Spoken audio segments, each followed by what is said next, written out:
ঘটনাটি যার সঙ্গে ঘটেছে তার নাম শামীম আহমেদ। ওনার বাড়ি আমার বাড়ি থেকে বেশি দূরে নয়, কাছেই বলা যায়। ওনাদের সাথেও আমাদের কিন্তু খুব ভালো একটা সম্পর্ক। ওনার সাথে যে ঘটনাটা ঘটেছে, এই ঘটনাটির সময়কাল খুব বেশি আগের নয়, এটি 2020 সালের দিকের ঘটনা। উনি একদিন ঘরের পাশ দিয়ে হেঁটে যাচ্ছিলেন। বলে রাখা ভালো যে ওনার বাড়ির পাশেই একটা বড় রকমের কবরস্থান ছিল। এই কবরস্থানে পাশের যে গোষ্ঠী রয়েছে, ওই গোষ্ঠীবর্গের যে মানুষগুলো মারা যেত, ওই মানুষগুলোর কবরস্থান ওখানে দেওয়া হতো এবং ওই কবরস্থানের পাশ দিয়েই অনেক মানুষের যাতায়াত হতো।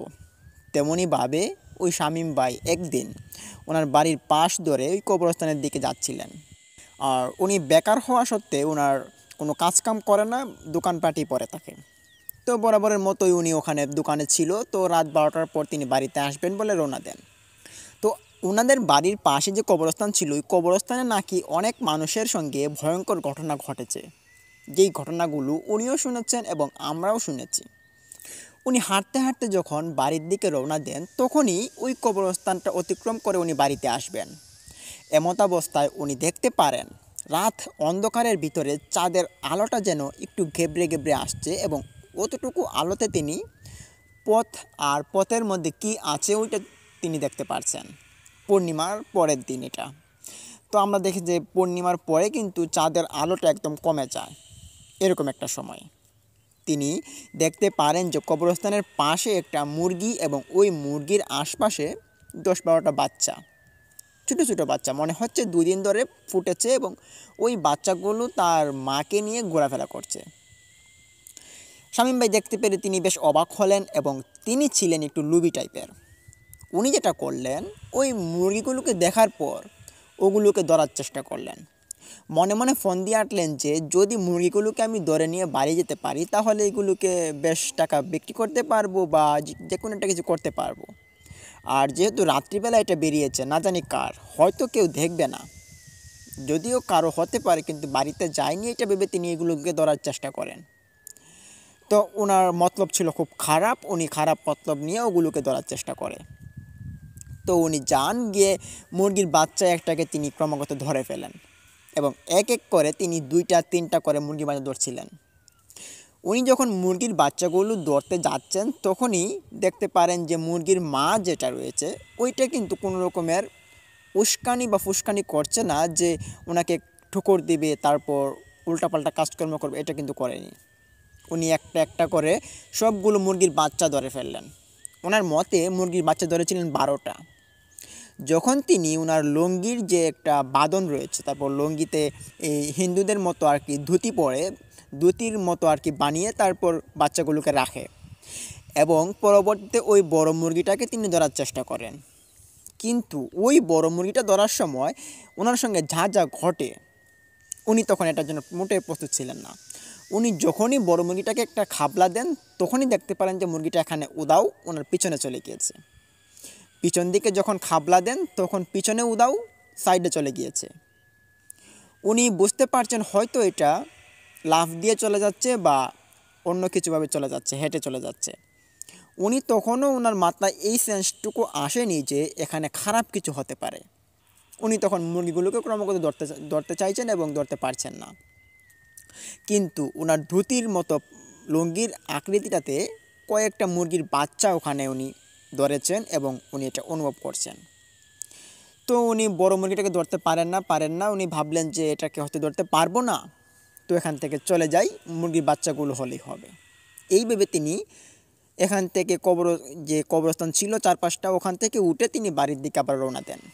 তখনই তিনি হঠাৎ শুনতে পান পিছন থেকে কেউ একজন কান্না করছে। কান্নার শব্দ পেয়ে তিনি নিঃসন্দেহে ওখানে যাওয়ার চেষ্টা করেন। আবার গিয়ে দেখতে পারেন যে উনি এতক্ষণ যে মুরগিটাকে ধাওয়া করেছিলেন, যে মুরগিটাকে ধরার জন্য এত চেষ্টা করেছেন, এই মুরগিটার এই অর্ধেক অংশ মানুষের মতো পা রয়েছে এবং অর্ধেক অংশ মুরগির মতো মুখ। দেখতে পেরে বেশ ভয়ে তিনি কাতর হয়ে পড়েন এবং পিছন ঘুরে দৌড় দেওয়ার চেষ্টা করেন। তখনই ওই মুরগির একটা হাতের বাঁধন এসে ওনার গলায় চেপে ধরে। উনি তখন কোনো মতেই প্রস্তুত ছিলেন না ওই রকম একটা ভয়ানক অবস্থার সম্মুখীন হতে। ওনার গায়ে দাগ হয়ে গিয়েছে। তো উনি জোড়াজুড়ি করে ওখান থেকে ছুটেন এবং ছুটে তিনি দৌড়ে বাড়িতে চলে আসেন। বাড়িতে আসার পর সবাই দেখতে পারে যে ওনার ঘাড়ে এরকম দাগ হয়ে আছে এবং ওই দাগগুলো একদম কালো বর্ণের হয়ে আছে, 5টা আঙ্গুলের দাগ। তারপর ওনার সারা শরীরে কিছু একটা খামচে দিয়েছে, এরকম একটা অবস্থা ওনাকে দেখা যাচ্ছে। এটা আমরাও গিয়ে দেখেছি ওনাকে। তো এই বিষয়টা ঘটার পর ওনার মা যেটা করলেন, একটা কবিরাজ এনে ওনাকে ঝাড়ফুঁক করালেন এবং কিছু ওষুধ পানি ওনাকে দিলেন। তারপর ক্রমাগত 1 দিন 2 দিন যায়, উনি সুস্থ হয়ে ওঠেন। কি ভাবছেন ঘটনা এখানেই শেষ? না, ঘটনা যে আরও অনেক কিছু ঘটার বাকি, শুনতে তখন বুঝতে পারবেন। তো এভাবে কিন্তু 1 সপ্তাহ চলে যায়। 1 সপ্তাহ পর ওনাদের বাড়িতে একজন মানুষ মারা যান। ওনাদের একজন দাদি ছিলেন, ওই দাদির মৃত্যু হয় ওই 1 সপ্তাহ পর। তখন ওই দাদিকে ওই কবরস্থান দিবেন বলে সবাই সিদ্ধান্ত নেন এবং এখানে জায়গাকে একটু কিনে তারপর দিতে হবে। ওনাদের আবার বাড়ির যে জমিটুকু ছিল ওইটুকু ছিল, তারপর যে একটা কবরস্থান দেওয়ার মতো কোনো জায়গা জমি এটা ছিল না। কেউ মারা গেলে জায়গা জমি কিনে তারপর ওখানে কবরস্থান দিত আর কি। তো ওনার দাদির বেলাও তাই করা হয়, ওনার দাদিকে কবর দেওয়া হয় একটু জায়গা কিনে ওখানে। তো ওনার দাদি মারা গেছিলেন দুপুরের দিকে। তারপর দুপুরের মারা যাওয়ার পর সন্ধ্যার সময় জানাজা হয় এবং সন্ধ্যার পর ওনার দাদিকে কবর দেওয়া হবে, এরকম একটা অবস্থানে গিয়েছিল। আমরাও গিয়েছিলাম। তো পরবর্তীতে এক এক করে সবাই ওখান থেকে চলে আসে, রাত গভীর হতে থাকে। হঠাৎ নাকি শামীম ভাইয়ের মনে হলো যে ওনার দাদির কবরের কাছে কিছু একটা ফেলে রেখে চলে এসেছেন শামীম ভাই। তখন শামীম ভাইয়ের বাবাকে বললেন। তিনি বললেন যে এখন যেতে হবে না, সকালে যেও। কিন্তু ওদিন রাত্রিবেলা তো কারো ঘুম নেই। ওনাদের বাড়িতে অনেক আত্মীয় স্বজন মেহমান এসেছেন, তাদের সঙ্গে সবাই আলাপ আলোচনা করছেন ওনার দাদিকে নিয়ে। তারপর যেটা হয় আর কি, মানুষ মারা গেলে ওনাকে নিয়ে আলোচনা এটা হচ্ছিল। তো শামীম ভাই চিন্তা করলেন কেউ যখন ঘুমাচ্ছে না, তো আমি যাই কবরস্থানে গিয়ে লাইটটা নিয়ে দেখি, খুঁজে আসি, যদি পাই তাহলে তো ভালো। তখন রাত 2টা বাজে। উনি এনার ঘর থেকে একটা বাটন ফোন অন করে লাইটটা তিনি কবরস্থানের দিকে রওনা দেন। আস্তে আস্তে করে তিনি হাঁটা শুরু করেন ওই কবরস্থানের নিকট। তখন হাঁটতে হাঁটতে ওনার মনে হচ্ছে ওই দিনের কথাগুলো, ওনার সঙ্গে যে খারাপ ঘটনাগুলো ঘটেছে। এরপর থেকে কিন্তু রাত্রিবেলা ওই কবরস্থানের পাশ দিয়ে উনি কোনো দিন যাননি। তো আজকে উনি যাচ্ছেন, উনি ভয় পাচ্ছেন মনে মনে, না জানি আজকে কী হয়। মনে মনে তিনি সাহস জমিয়ে নিয়ে তিনি হাঁটা শুরু করেন। হাঁটতে হাঁটতে ওনার বাড়ি থেকে অনেকটা দূরে ছিল কবরস্থান, এটা 2.5 কি 3 মিনিট সময় লাগে হেঁটে গেলে। তো উনি ওখানে যান। ওখানে আবার কারো বসতি বা কোনো ঘর বাড়ি নেই, ওদিকে শুধু মানুষের রাস্তার মতো একটা যাতায়াত, এটা একটা মাটির রাস্তা। তো উনি কবরস্থানে চলে যান। এক পর্যায়ে গিয়ে তিনি ওনার ওই জিনিসটা খোঁজার চেষ্টা করেন। ওনার মুখ থেকে পরবর্তীতে শোনা গিয়েছিল যে ওনার হাতে থাকা একটা গড়ি নাকি ওখানে পড়ে গিয়েছিল, গড়িটা বেশ দামি ছিল। ওই গড়িটা তিনি খুঁজছেন কিন্তু পাচ্ছেন না। হঠাৎ তিনি দেখতে পারেন যে ওই মুরগির বাচ্চাগুলো আবারও এখানে উদয় হয়েছে। তো এই মুরগির বাচ্চাগুলো এবারের যে এটা অবস্থানটা, এটা দেখে তিনি আর ধরতে চাইলেন না। ভাবলেন যে ওই দিন রাত্রিবেলা ওই মুরগিগুলো ধরার ফলেই কিন্তু আমার এরকম ঘটনা ঘটেছে। আজকে এরকম মুরগি ধরে আমি আমার এরকম ক্ষতি করতে চাই না। তো তিনি পরক্ষণেই দেখতে পাচ্ছেন যে মুরগির বাচ্চাগুলো ক্রমাগত বেরিয়েই চলেছে। প্রথমে তিনি আনুমানিক দেখতে পেরেছেন 10-12টা হবে, তারপর দেখতে পারেন 18টা, 20টা, 30টা এরকমভাবে বেরিয়ে চলেছে একটা মুরগির ভিতরে। উনি দেখতে পেরে বেশ কৌতূহল অবস্থায় ওদের দিকে তাকিয়েছিল অনেকক্ষণ। ক্রমাগত তিনি দেখতে পারেন যে ওই মুরগির নাকি চোখ থেকে কীরকম আগুনের মতো লাল বর্ণের লোক্কা জ্বলছে। উনি এটা দেখতে পেরে বেশ অবাক হন এবং ওই মুরগিটাকে দেখার পরেই ওনার ওই দিনের রাতের মুরগিটার কথা মনে পড়ে গিয়েছে এবং ওই দিন রাত্রিবেলা যে মুরগিগুলো তিনি রেখেছেন ওনার যে লুঙ্গির যে ভাদনে, ওইটা তো জোড়াজুড়ি করার সময় পড়ে গিয়েছিল সবগুলো মুরগির বাচ্চা। তো ওনার মনে আরও একবার সাধ জন্মে। ওনার বলতে গেলে এক কথায় ওনার সাহস ছিল বটে অনেক। তো উনি ওই মুরগিগুলোকে আবারও ধাওয়া করেন ধরার জন্য। এক এক করে তিনি 8-10টা মুরগির বাচ্চা ধরে ওনার হাতে ওই লুঙ্গিটার বাঁধনে আবার রেখে দৌড় দিয়ে বাড়িতে চলে আসেন। বাড়িতে আসার পর সবাই জিজ্ঞেস করে, কিরে তুই তো হাঁপাচ্ছিস কেন, কি হয়েছে আমাদের খুলে বল। তখন শামীম ভাই বলেন যে আমি ওখানে গিয়েছিলাম এবং গড়িটা পাইনি। তো ওখানে আজকেও দেখতে পেরেছি কয়েকটা মুরগির বাচ্চা। আজকে তোমাদেরকে দেখানোর জন্য মুরগির বাচ্চাগুলো আমি ধরে নিয়ে আসলাম, দেখো। এই বলে যখনই তিনি লুঙ্গির বাঁধটুকু খুলে দিলেন, তখনই সবাই দেখতে পারে যে মাটির যে চাক্কা, যেমন মুরগির বাচ্চার মতো ছোট ছোট চাকাগুলো, ওই মাটির চাক্কা তিনি ওনার লুঙ্গির বাঁধনে করে নিয়ে এসেছেন। এটা সবাই দেখতে পাচ্ছেন। এমনকি উনিও দেখতে পাচ্ছেন তখন যে ওই মুরগির বাচ্চাগুলো আর মুরগির বাচ্চা নেই, ওগুলো মাটির চাক্কা হয়ে গিয়েছে।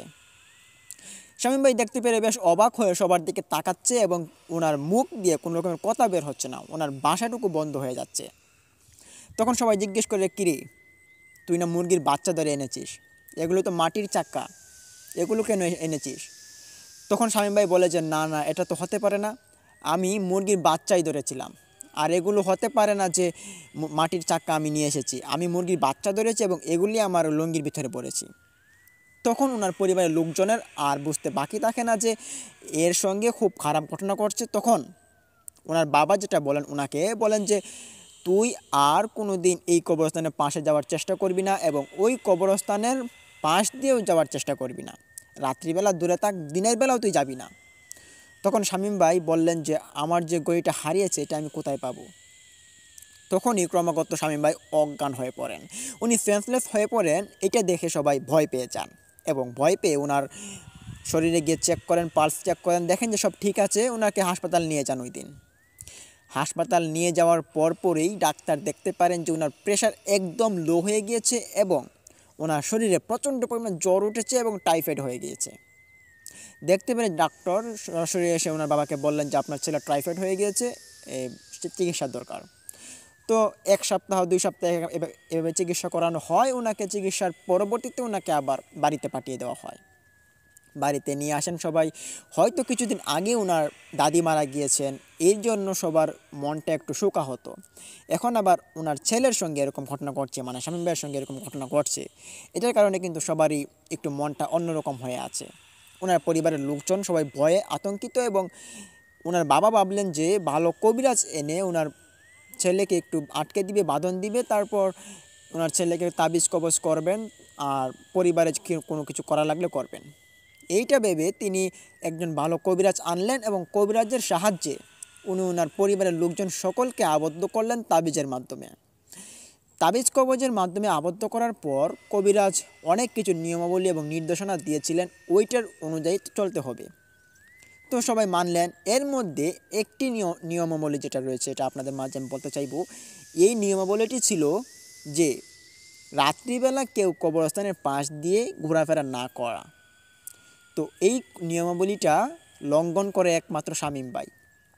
মাসখানিক চলে যাওয়ার পর শামীম ভাই একদিন ওই দোকানে আবারও গিয়ে আড্ডা দেন। আড্ডা দেওয়ার পরবর্তীতে শামীম ভাই রাত অনেকটা হয়ে গিয়েছিল, ওনার খেয়াল নেই। হঠাৎ তিনি দোকানদার ভাইকে জিজ্ঞেস করে শুনেন যে রাত 1টা বেজে গিয়েছে। শুনে খুব ভয় পেয়ে ওনার পাশে থাকা একজন মুরব্বী লোককে বললেন যে চাচা, আপনি কি আমাকে আমার বাড়িতে একটু পৌঁছে দিয়ে আসবেন? মুরব্বী চাচা বলেন যে তোমার বাড়ি তো ওই দিকে, আমি তো যাব ওই দিকে। তো শামীম ভাই আবারও জিজ্ঞেস করলেন যে চাচা, আমাকে একটু এগিয়ে দিয়ে আসলে ভালো হয়। আমাদের পরিবারে একজন কবিরাজ বলে গিয়েছেন যে আমি যাতে কবরের আশপাশে যাতে না ঘুরি। তখন ওই চাচা শামীম ভাইয়ের কথা শুনে একটু অট্টহাসি বললেন যে এসব কবিরাজ আর বাঁধ, তারপর ভয় আজকাল কি আছে নাকি? পাগল তুমি নাকি? যাও যাও, বাড়ি যাও, কোনো সমস্যা হবে না। এই বলে ওই চাচা শামীম ভাইকে বাড়িতে পাঠিয়ে দেওয়ার জন্য পাঠিয়ে দিলেন দোকান থেকে। শামীম ভাই তখন খুব ভয় নিয়ে তিনি হাঁটছেন। উনি তখন এরকম বিষয় যে কবরস্থানের পাশে মুরগি থাকবে, ওনার ভিতর থেকে অনেক ভয়গুলো ওনার চলে গিয়েছিল। উনি মনে মনে ভাবছেন যে এরকম আর লোভ আর কোনো রকমের যে বড় হওয়া যাবে, এটা করা যাবে, ওইটা করা যাবে, ওইটা তিনি বাদ দিয়েছেন মন থেকে। তো উনি যেতে যেতে যখন ওই কবরস্থানের পাশ দিয়ে আবার হেঁটে যান, তখনই দেখতে পারেন যে কবরস্থানের ডান পাশে যেদিকে একটা ক্ষেত বয়ে গিয়েছে, ওই ক্ষেতের মধ্যে কিছু একটা আলো ঝলমল করছে। তিনি ওই আলোটা দেখার জন্য ক্রমাগত ওদিকে হাঁটা শুরু করেন। উনি ওই জলখা আলোটাকে দেখে ওনার বুঝতে বাকি ছিল না যে ওই দিনের রাতের মুরগিটা অর্ধ মানুষরূপী মূর্তি এবং মানুষ এইটা এখানে বসে আছে। উনি দেখতে পেরেই ওখান থেকে চলে আসার চেষ্টা করেন। হঠাৎ তিনি ওখানে হোঁচট খেয়ে পড়ে যান। হোঁচট খেয়ে পড়ার সাথে সাথেই তিনি উপর দিকে চেয়ে লক্ষ্য করেন যে ওনার উপরে খুব খারাপ একটা অবস্থান সৃষ্টি হয়ে গিয়েছে। উনি দেখতে পারেন ওনার উপরে যে গাছগুলো ছিল কবরস্থানের, ওই গাছগুলোর মধ্যে লাল বর্ণের পিশাচ লটকে আছে, ছায়ামূর্তির মতো লাল লাল বর্ণের। এগুলোর মধ্যে আবার শরীর থেকে কেমন আগুনের মতো ঝলকা জ্বলছে এবং কীরকম পানি নির্গত হচ্ছে ওদের শরীর থেকে। দেখতে পেরে শামীম ভাই খুব ভয়ে ওখানে একদম অবস্থা নাজেহাল হয়ে পড়ে। উনি তখন এখান থেকে উঠে দৌড় দেওয়ারও চেষ্টা করেন, কিন্তু ওনার শরীরের সবটুকু শক্তি তিনি হারিয়ে ফেলেছেন। ওনার শক্তিটা এমনভাবে হারিয়েছেন, উনি এখান থেকে যে উঠে দৌড় দিবেন এরকম শক্তি তিনি পাচ্ছেন না। তখন তিনি ভয় পেতে পেতে ওখানে সেন্সলেস হয়ে পড়েন। রাত্রিবেলা সবাই খুঁজতে খুঁজতে ওনাকে পাচ্ছেন না। শামীম ভাইকে খুঁজতে না পেয়ে শামীম ভাইয়ের বাবা খুব মুশকিলে পড়ে যান এবং ওনার মাথায় বারবার একই চিন্তা আসছে যে কবিরাজ না করেছে রাত্রিবেলা কেউ বাড়ির বাইরে কেউ না থাকুক, না করুক, যদি কোনো ক্ষতি হয়ে পড়ে এটা ভেবে শামীম ভাইয়ের বাবা খুব ভেঙে পড়েন এবং সবাইকে নিয়ে কান্নাকাটি শুরু করে দেন। শামীম ভাইকে কোথাও খুঁজে পাওয়া যাচ্ছে না। হঠাৎ শামীম ভাইয়ের যে একটা ভাই ছিল ছোটো, তার বয়স ছিল 12 বছর, তার হঠাৎ মনে হলো যে ভাইয়া তো ওই দোকানে, মানে সামিরউদ্দিন চাচার দোকানে, ওখানে তিনি চা খান এবং ওখানে আড্ডা মারেন, চলো ওখানে গিয়ে দেখে আসি। তখন শামীম ভাইয়ের বাবা বললেন যে না রে, ওখানে তো থাকবে না, এ মনে হয় অন্য কোথাও গিয়েছে, না হলে তো এখানে থাকলে তো আসার কথা, এখনও আসছে না। ছোটো বাচ্চাটা জোর করে তার বাবাকে নিয়ে বাইর হয় ঘর থেকে বাইর হয়ে দেখতে পারে যে কবরস্থানের দিকে কীরকম আলো ঝলমল করছে। তখনই শামীম ভাইয়ের বাবার মনে খেয়াল হলো যে আমাদের কবরস্থানের পাশ দিয়ে রাত্রিবেলা যাওয়া বারণ, তো আমরা কবরস্থানের পাশে যাব না। তো এটাই ছিল শামীম ভাইয়ের বাবার খুব বড় বোকামি। উনি তখন ওই কবরস্থানের পাশ দিয়ে যান না। উনি ভাবলেন যে ও পাশ দিয়ে যাবেন এবং গিয়ে দেখে আসবেন যে ওদিকে কী আছে, আর এদিকে যাওয়ার দরকার নেই, যেহেতু এদিকে কবরস্থান। উনি তখন যান ওদিকে, গিয়ে দোকানপাট সব কিছু খুঁজে আসেন, দেখেন যে সব দোকানপাট বন্ধ করে দিয়েছে। রাত অনেকটা হয়েছে, 3টা বাজে, দোকানপাট তো বন্ধ করবেই। দোকান বন্ধ করেছে। ওনার যে বন্ধু ছিল, শামীম ভাইয়ের বন্ধু ছিল, এদের বাড়িতে ডাকাডাকি করেছে রাত্রিবেলা। তো রাত্রিবেলা ডাকাডাকির পর যখন মানুষজন এসে জিজ্ঞেস করে কি হয়েছে, বলে শামীম ভাইকে পাওয়া যাচ্ছে না, সবাই খুব আতঙ্কিত হয় এবং সবাই খুব ভয় পায়। তখনই শামীম ভাইয়ের আরেক বন্ধু ওনার বাবার সঙ্গে রওনা দেন এবং ওই কবরস্থানের পাশে শামীম ভাইয়ের বন্ধুটা, তিনি আলো ঝলমল করতে দেখে তিনি বললেন যে দেখুন তো কবরস্থানের পাশে কীরকম আলো জ্বলছে, চলুন দেখে আসি। শামীম ভাইয়ের বাবা বলে যে না, আমি এখন যাব না, আমাদের যাওয়া নিষেধ আছে। বাবা তুমি কি যেতে পারবে? তখন বন্ধুটা বলেছে আমার তো ভয় করছে, কি করব। তখন শামীমের বাবা বললেন যে আমরা এখানে দাঁড়াই, তুমি গিয়ে দেখে আসো কবরস্থানের পাশে কি, আর যদি কোনো খারাপ কিছু হয় তাহলে আমাদেরকে ডাক দিও। তখন ওই শামীম ভাইয়ের বন্ধু তিনি হেঁটে যান ওই কবরস্থানের নিকট। আস্তে আস্তে করে হেঁটে গিয়ে যখন দেখতে পারেন ওই কবরস্থানের উপরের যে পাশের গাছগুলো ছিল, ওই গাছগুলো থেকে লাল বর্ণের ছায়ামূর্তির মতো পিশাচগুলো ঝুলে আছে। দেখতে পেরে বেশ অবাক হয়ে একটা চিৎকার দেন। এরই পারিপার্শ্বিকতায় যখন নিচের দিকে তিনি তাকান, দেখতে পারেন যে ওনার বন্ধু শামীম ওখানে পড়ে আছেন। তখন ওখান থেকে তিনি এক চিৎকার দিয়ে চাচাকে বলেন যে আপনার ছেলে এখানে পড়ে আছে, তাড়াতাড়ি তাকে নিয়ে যান এসে। তখনই শামীমের বাবা ওখান থেকে দৌড় দিয়ে চলে আসেন। তখন কোনো রকমের বাধা, কোনো রকমের কবিরাজের কথা তিনি না মেনেই ওখানে চলে যান এবং গিয়ে ওনার ছেলেকে কাঁধে নেন। দেখতে পারেন সারা শরীর থেকে রক্ত বইছে এবং উপরে থাকা যে ছায়ামূর্তিগুলো ছিল ওগুলো উধাও হয়ে যাচ্ছে আস্তে আস্তে করে, এবং এখানে খুব বাজে রকমের আওয়াজ শব্দ হচ্ছে। শামীমের বাবা এখানে খুব ভয়ানক অবস্থার পরিস্থিতি দেখে ওনার ছেলেকে বললেন যে তুই তাড়াতাড়ি বাড়ি চলে যা, এবং শামীম ভাইয়ের বন্ধু এবং শামীম ভাইয়ের বাবা দুজন মিলে শামীম ভাইকে বাড়িতে নিয়ে আসেন। পরদিন 2-3 মাস যাবৎ শামীম ভাই বিছানায় পড়েছিল, তিনি উঠতে পারছিলেন না। ওনার টাইফয়েড জ্বরটা আবারও দেখা দিয়েছিল এবং ওইটার চিকিৎসাধীন অবস্থায় ওনার অনেকটা ক্ষতি হয়েছিল। উনি অনেকটা শুকিয়ে গিয়েছেন এবং স্বাস্থ্য শরীর নষ্ট হয়ে গিয়েছেন। তো এই ঘটনার পরেতে কিন্তু এই কবরস্থানের পাশ দিয়ে এদের পরিবারের মানুষজন আসা যাওয়া করে না। রাত্রিবেলা তো দূরে থাক, এখন দিনের বেলাও ওই কবরস্থানের দিকে ওদের পরিবারের কেউ আসা যাওয়া করে না এবং এই কবরস্থানের পাশ ওনারা বাতিল করেছেন, অন্যদিকে তারা হাঁটাচলা করেন। তো এর পরবর্তীতে ওনার অনেক ক্ষতি হয়। তো 2-3 মাস যাবৎ উনি অসুস্থতার পর সুস্থ হন। এখন তিনি ভালো আছেন এবং সুস্থ আছেন। আর এই ঘটনাটি উনি আমাদের সাথে শেয়ার করেছেন এবং ঘটনাটি আমরাও অনেকটা অনুধাবন করেছি, শুনেছি, বুঝেছি এবং এই ঘটনাটার সম্মুখীন যে তারা হয়েছে এটারও অনেক প্রমাণস্বরূপ ওনার শরীরে দাগ এরকম রয়েছে, তারপর ওনার শরীরে কাটা দাগ, 5 আঙ্গুলের ছাপের দাগ, এরকম কিছু অংশবিশেষ ওই শামীম ভাইয়ের শরীরে এখনও রয়েছে। লিসেনার্স, এই ছিল ঘটনাটি কেমন লাগলো? ভালো লাগলে লাইক দিন, কমেন্ট করুন, শেয়ার করে বন্ধুবান্ধবের মাঝে ছড়িয়ে দিন এবং অবশ্যই আমাদের এই ইউটিউব চ্যানেলটিকে সাবস্ক্রাইব করুন এবং পাশে থাকা বেল আইকনটি অন করে রাখুন।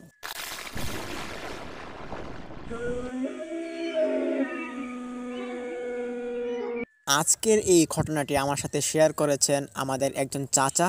তিনি একটি হাসপাতালের মর্গের নাইট গার্ডের ডিউটি করেন। তিনি সঙ্গত কারণে ওই হাসপাতালের নামটা গোপন রাখতে বলেছেন। চলুন দেরি না করে এখন আমরা ঘটনায় চলে যাই। ঘটনাটি যখন ওনার সঙ্গে ঘটেছিল তখনকার সময় ছিল আজ থেকে 6 বছর আগে। এটি বেশি আগের ঘটনা নয়, এটি খুব কাছেরই একটি ঘটনা। উনি ওই মর্গের হাসপাতালে তিনি চাকরি করেন প্রায় 12 বছর ধরে।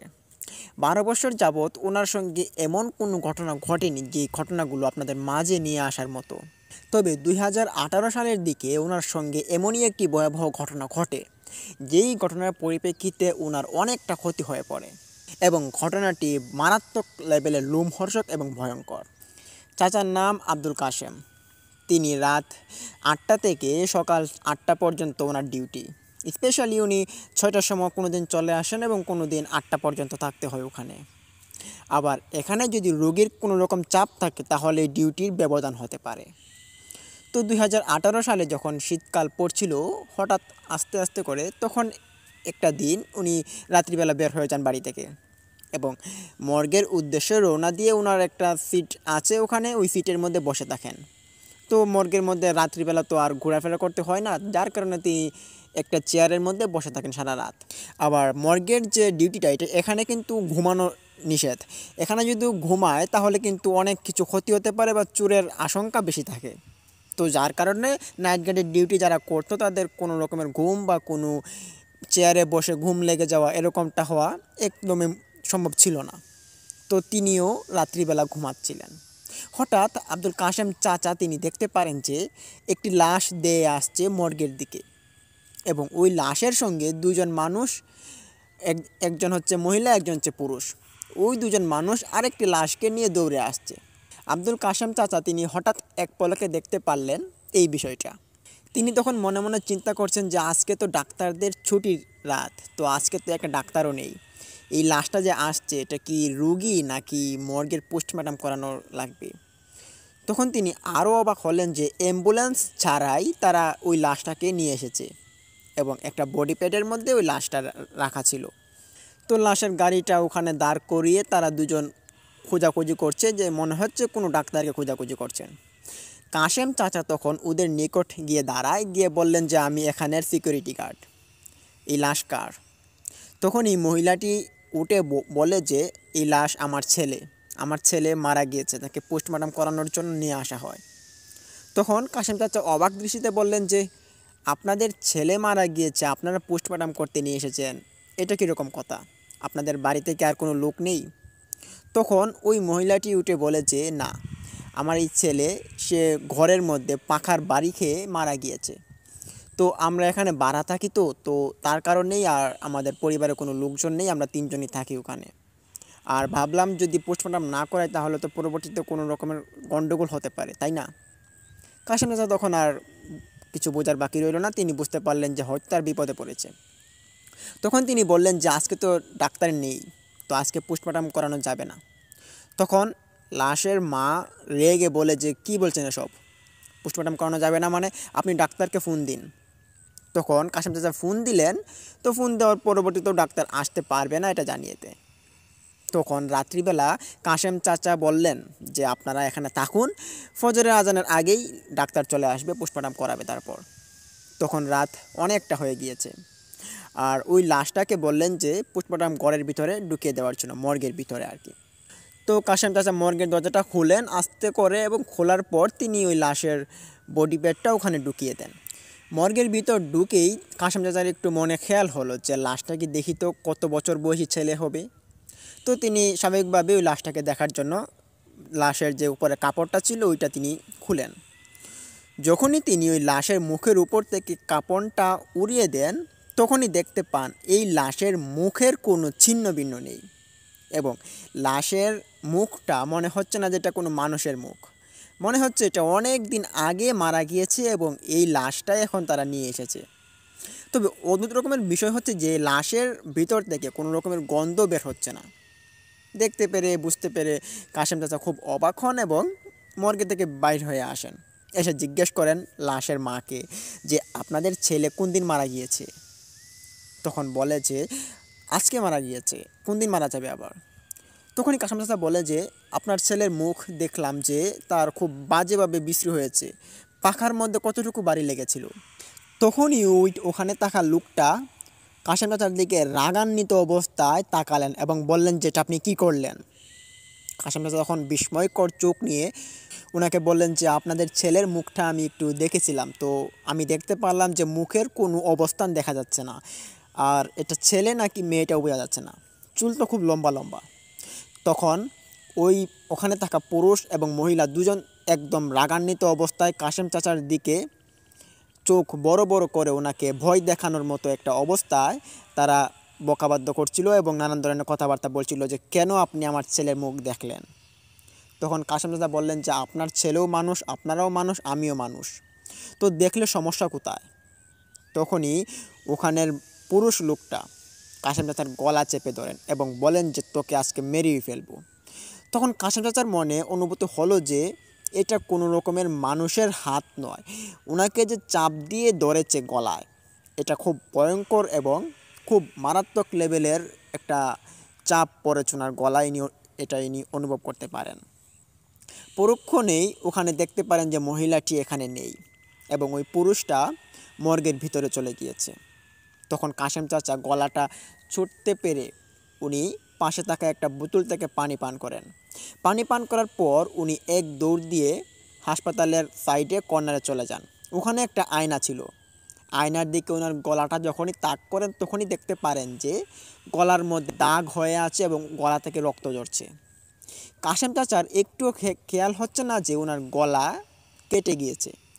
তখন কাশেম চাচা ওখানে তাকে একটা চিৎকার দেন এবং চিৎকার শুনে একটা নার্স ওখানে চলে আসে, জিজ্ঞেস করে যে কাশেম চাচা আপনার কি হয়েছে। দেখতে পারে যে গলার মধ্যে দাগ হয়ে আছে এবং রক্ত ঝরছে। উনি তখন তাড়াতাড়ি নিয়ে ফার্স্ট এইড বক্সের দ্বারা ওনার গলাটা বেঁধে দেন এবং বললেন যে আপনার কি হয়েছে। বলে যে ওখানে একটা লাশ এসেছে।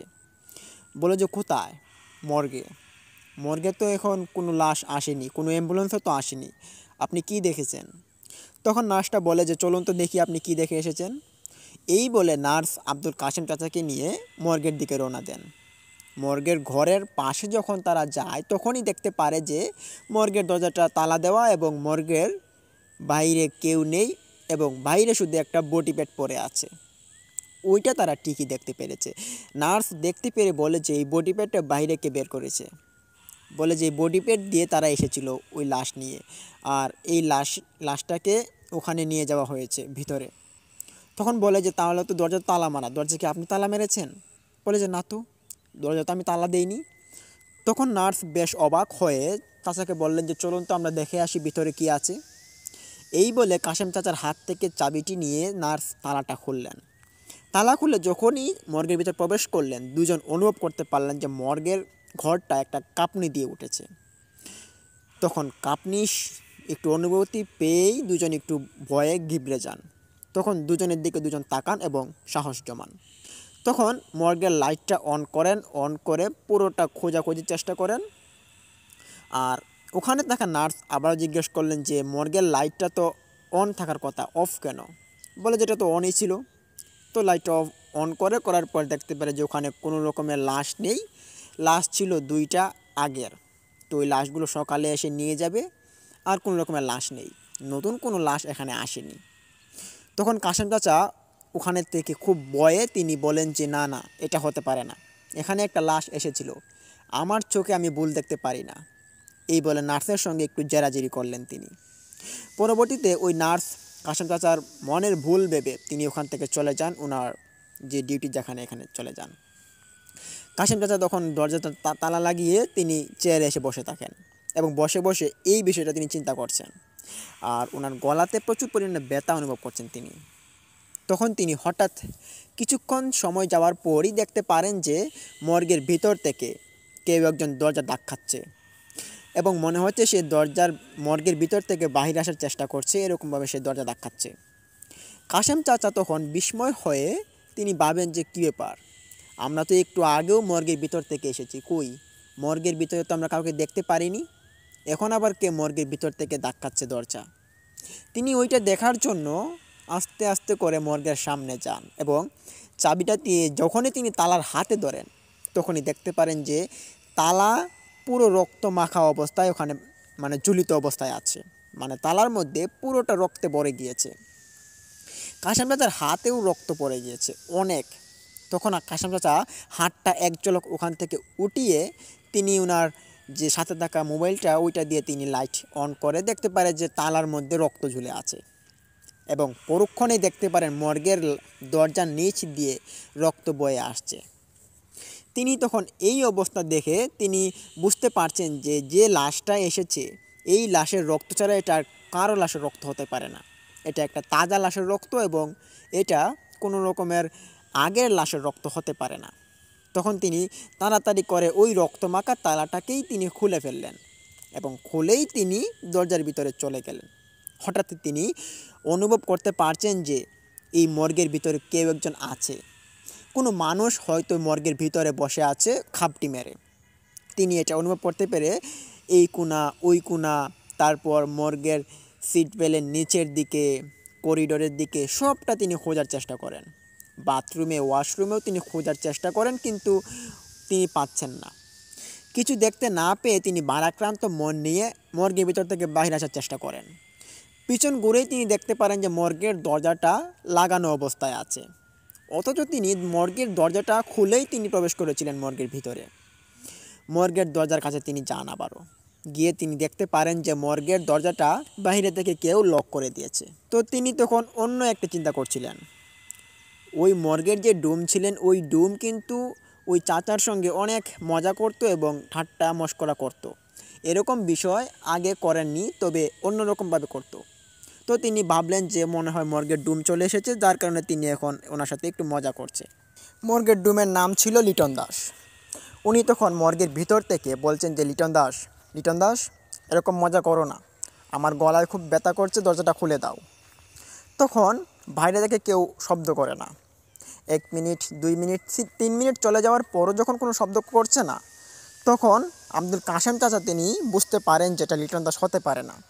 কেননা লিটন দাস 1 মিনিট মজা করে, এর পরবর্তীতে সে শব্দ করে ফেলে বা কথাবার্তা বলে ফেলে, কিন্তু সে কোনো রকমের কথাবার্তা আওয়াজ শব্দ করছে না। এইটা বুঝতে পেরে কাশেম চাচা তিনি বুঝতে পারেন ওনার সঙ্গে আজকে খুব খারাপ ঘটনা ঘটতে চলেছে। উনি আবার এরকম পিশাচ এবং জিনের বিষয়ে অনেক কিছু জানতেন। উনি তখন বুঝতে পারেন যে এরকম কিছু ওনার সঙ্গে সম্মুখীন হয়েছে বা ওনার সঙ্গে ঘটনা ঘটছে। পরক্ষণেই তিনি ওই মর্গের দরজাটা তিনি ভাঙার চেষ্টা করেন এবং জোরে জোরে ধাক্কানো শুরু করেন ওই দরজাটাতে। হঠাৎ তিনি দেখতে পারেন ওনার পিছনে কেউ একজন এসে হাত বাড়িয়ে ধরেছে ওনার বুকের পাঁজরের দিকে। উনি তখন এক পলক পিছনের দিকে তাকান এবং তাকিয়ে দেখতে পারেন যে ওই যে লাশটা ছিল ওই লাশটা ওনার পিছনে এসে দাঁড়িয়েছে। যে লাশটাকে উনি দেখতে পেরেছেন যে ওর মুখ পুরোটা মানুষের মতো দেখা যাচ্ছে না এবং একদম ঘিবড়ে গিয়েছে, এরকম একটা লাশ এসে ওনার বুকের পাঁজরের দিকে এসে হাত বাড়িয়ে ধরেছে। উনি তখন পিছনে ঘুরে দেখতেই পারেন যে এই লাশটা এখানে দাঁড়িয়ে আছে। খুব ভয় পেয়ে তিনি একটা চিৎকার দেন, চিৎকার দিয়ে তিনি ওখান থেকে বের হওয়ার চেষ্টা করেন। এক পর্যায়ে দেখতে পারেন যে দরজাটা খুলে গিয়েছে। দরজা খোলার সাথে সাথেই তিনি দৌড় দিয়ে বের হয়ে যান এবং ওই চেয়ারে গিয়ে তিনি বসেন। ওখানে একটা পানির বোতল ছিল, তিনি পানি পান করছেন। পানি পান করে নিজের মনকে সান্ত্বনা নিলেন এবং ওখানে আশপাশ ঘিরে তিনি দেখছেন যে কেউ আছে কি না। উনি তখন দেখতে পাচ্ছেন যে ওখানে কেউ নেই, তবে ওনার সঙ্গে মনে হচ্ছে কেউ আছে। এরকম একটা অবস্থায় তিনি যখন ওখানে কাউকে ডাকার চেষ্টা করেন, ভাবলেন যে কোনো নার্স বা কোনো ডাক্তারকে যদি নিয়ে আসতে পারি তাহলে আমার ভালো হবে। তো তিনি আরেকবার ভাবলেন যে নার্স যারা রয়েছে তারা তো তাদের ডিউটি করছে, তারা তো আর আমার জন্য এসে বসে থাকবে না। এইটা ভেবে তিনি ওখানে বসে থাকেন এবং ভাবলেন যে রাত তো একটু পরেই মানে শেষ হয়ে যাবে, রাত 4টা আনুমানিক বেজে গিয়েছে, তো একটু পরে শেষ হয়ে যাবে। তো তিনি এখানে বসে আছেন। বসে থাকতে থাকতে হঠাৎ তিনি দেখতে পারেন যে ওই মর্গের ভিতর থেকে একজন দুইজন মহিলা এবং পুরুষ তারা বের হয়ে আসছে। উনি তখন দেখতে পেরেই ওদের দিকে এগিয়ে যান, গিয়ে জিজ্ঞেস করেন যে আপনারা তো চলে গিয়েছিলেন, আপনারা কারা, আপনারা এখানে কি করে আসলেন, বলুন বলছি।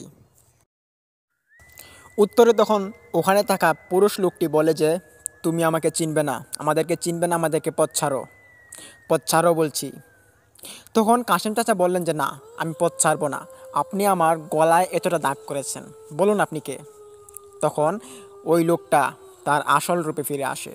সে একটা পিশাচ, জিন পিশাচ আর কি, ওই জিন পিশাচের রূপে চলে আসে। তখন ওর দেখা দেখি ওর যে স্ত্রীটা ছিল ওইটাও একটা জিন পিশাচ রূপে চলে আসে। তখন কাশেম চাচা দেখতে পেরে আর বোঝার বাকি রইল না, তিনি বুঝতে পারেন যে এটা কোনো জিন বা কোনো রকম পিশাচ হবে। তখন তিনি ওখান থেকে এক দৌড় দিয়ে তিনি হাসপাতালের দিকে চলে যান এবং ওখানে গিয়ে টেক্সট কাউন্টারে যারা বসেছিল তাদেরকে গিয়ে এই ঘটনাগুলো সব খুলে বলেন। তখন টেস্ট কাউন্টারের লোকজন আসে ওখানে এবং আরও 2-3 জন নার্স ওখানে আসে। এসে দেখতে পারে যে কেউ নেই, তবে এখানে 2টা সাদা কাপড় পরে আছে এবং 2টা অলংকার পরে আছে। এটা তারা দেখতে পেরে একটা নার্স গিয়ে হাতে নিল, অলংকারগুলো একটা নার্স হাতে নিল এবং আরেকটা ক্যাশ কাউন্টারের লোক তিনি ওই কাপড়ের কাপড়গুলো হাতে নিল। নিয়ে দেখতে পারলো যে এই কাপড়ের কাপড়গুলো খুব ভিন্ন, এগুলো মানুষের দোকানঘাটে যে পাওয়া যায় এরকম কাপড় নয়, এটা একটা অন্যরকম কাপড়, তবে পাওয়া যায়, তবে এরকমটা উনি দেখেননি আগে কখনো। তখন কাশেম চাচার দিকে লক্ষ্য করে বললেন যে এটা তো একটা কাপড়ের কাপড় আর 2টা অলংকার পরে আছে, এখানে তো কোনো মানুষ নেই, আপনি কাকে দেখেছেন? বলে যে আমি এখানে দেখেছি, এরা জিন ছিল এবং এরা আমার সাথে সম্মুখীন হয়েছে। ওনার কথা শুনে এবং পরিস্থিতি এরকমটা দেখে ওখানে থাকা ক্যাশ কাউন্টারে 2জন লোক তারা ভয় পেয়ে যায়, ভয় পেয়ে ওখান থেকে চলে যান এবং ওই নার্সগুলো ওখান থেকে চলে যান। কাশেম চাচা ওখানে একা একা পড়ে আছেন। উনি দেখতে পারেন যে ওই কাপড়ের কাপড়টুকু আর অলংকারটুকু ওখানে পড়ে আছে। উনি তখন এরকম অবস্থা চিন্তা করতে করতে হঠাৎ কাশেম চাচার ঘুম চলে আসে। উনি তখন ঘুমিয়ে পড়েন এবং হয়তো উনি সেন্সলেস হয়ে গিয়েছেন, যার কারণে উনি বলতে পারছেন না যে উনি ঘুমিয়েছেন কি সেন্সলেস হয়েছেন। তো পরক্ষণেই যখন সকাল গনিয়ে আসে দেখতে পারে যে ওখানে ডুম এসেছে মর্গের, তারপর ডাক্তার এসেছে এবং কারা কারা ছুটি হবে তারা যাবে, এর জন্য মর্গের পাশ দিয়ে যাওয়া আসা হচ্ছিল। দেখতে পারে যে কাশেম চাচা ওখানে পড়ে আছেন। তখন ডুম আসে কাশেম চাচার সঙ্গে এবং এসে বলে যে কাশেম তোমার কি হয়েছে? তখন ডুমকে বলে যে এরকম ঘটনা ঘটেছে রাত্রিবেলা। তো উনি যদিও প্রথমে ঘুমিয়েছিল, ঘুমটা ভাঙানো হয়েছিল, তো পরবর্তী সব ঘটনা খুলে বলে। তো এই বিষয়টা নিয়ে আরও অনেক গবেষণা করেছে ডুম এবং ওখানে থাকা ক্যাশ কাউন্টারের লোকজন, আরও ডাক্তার মিলেও ওখানে অনেক পর্যালোচনা করেছে, কিন্তু পরবর্তীতে ফলপ্রসূ কোনো কিছু পাওয়া যায়নি। আর ওই যে কাপড়ের কাপড় আর অলংকারগুলো ওগুলো পরবর্তীতে আর পাওয়া যাচ্ছিল না, এগুলো হারিয়ে গিয়েছিল। তো লিসনার্স, এই ছিল ঘটনাটি কেমন লাগলো? ভালো লাগলে লাইক দিন, কমেন্ট করুন, শেয়ার করে বন্ধুবান্ধবদের মাঝে ছড়িয়ে দিন এবং অবশ্যই আমাদের ইউটিউব চ্যানেলটিকে সাবস্ক্রাইব করে পাশে থাকা বেল আইকনটি অন করে রাখুন। লিসনার্স, কালকে একটি নতুন ঘটনা আমরা নিয়ে আসবো এবং এই ঘটনাটি আপনাদের একটা ভালো লাগবে।